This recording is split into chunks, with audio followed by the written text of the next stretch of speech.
En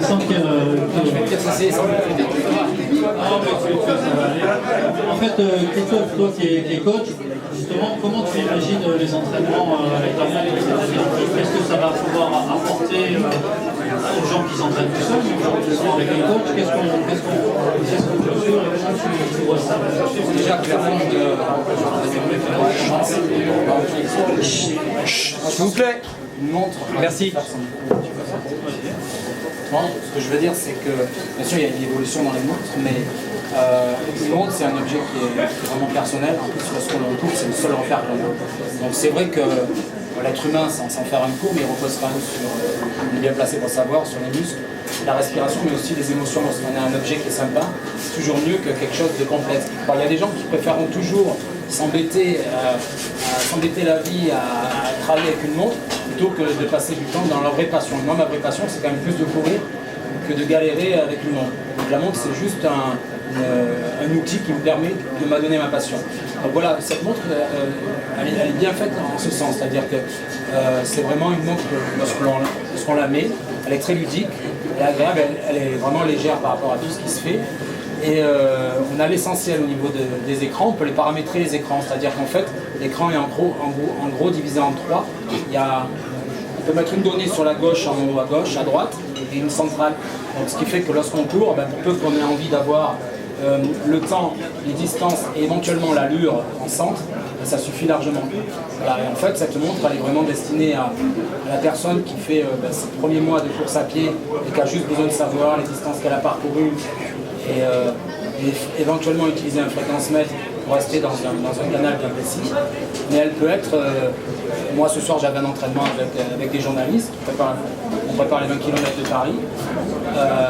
On a fait d'abord, ça fait déjà maintenant 3 mois qu'on est en entraînement, donc on a fait un test rapide, un test express de VMA, donc il nous a permis de calculer notre VMA. Et de là, on a décliné les entraînements en pourcentage, donc en endurance fondamentale, endurance active, seuil plus et VMA. Et en fait, on a tous nos entraînements sur cette montre. Elle est très facile. Et du coup, c'est super facile parce que pour travailler en groupe, c'est intéressant puisque comme on parle en pourcentage d'une VMA, on peut travailler en groupe avec cette montre très facilement. Chacun fait son programme et arrive à l'entraînement avec son programme. Est-ce que les gens peuvent voir leur progression via MyTotal Sport, sur la plateforme? Ils peuvent voir quand ils ont commencé il y a 3 mois là où ils en étaient. Ils peuvent revenir sur l'historique, soit sur la montre elle-même, soit sur... Oui, complètement. Alors la plateforme, je crois que Sébastien l'a dit, elle est en train d'évoluer. À l'instant T, mettons la montre, il y a l'allure. Mettons, on fait du 5 minutes kilomètre, mais il n'y a pas encore la vitesse, c'est-à-dire qu'il n'y a pas marqué 12 km/h. Donc ça, c'est une évolution. Moi, après, en termes de progression, ça dépend lorsqu'on commence à travailler avec des groupes assez intéressants. Mettons, moi, je prends un exemple, je fais à peu près 172 impacts par minute au sol. C'est intéressant de connaître les impacts au sol, pour le moment, la montre ne le fait pas encore. Donc il y a des améliorations qui doivent être faites en fonction de la spécificité et du niveau.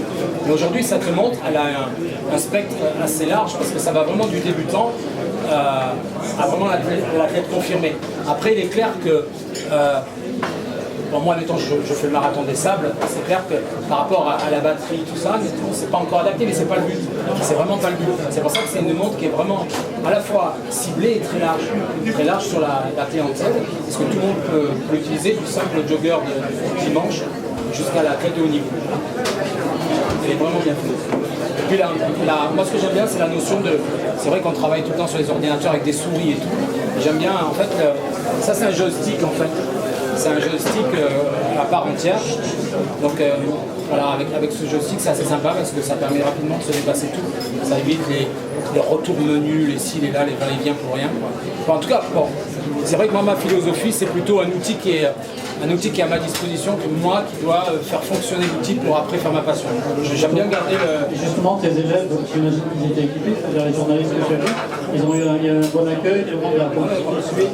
Oui, complètement. C'est-à-dire qu'en fait, c'est un peu, à un moment donné, a fait Apple, sans parler d'Apple et PC, mais pas de Windows, c'est à un moment donné ce qu'on a fait, c'est-à-dire qu'à un moment donné, il y a des gens qui se focalisaient sur ce qu'ils avaient réellement envie de faire, pas sur la complexité de l'ordinateur. C'est-à-dire s'il faut savoir faire marcher un ordinateur pour faire une lettre, c'est un peu la galère. C'est-à-dire si la finalité c'est de faire une lettre, ce qui est bien, c'est que l'outil soit adapté à vous. Moi, ma finalité, c'est de courir et de prendre du plaisir. Et que l'outil, il faut qu'il soit adapté à moi et pas moi qui m'adapte 3 heures à l'outil. Parlant technique, Vincent, tu veux rajouter un dernier mot?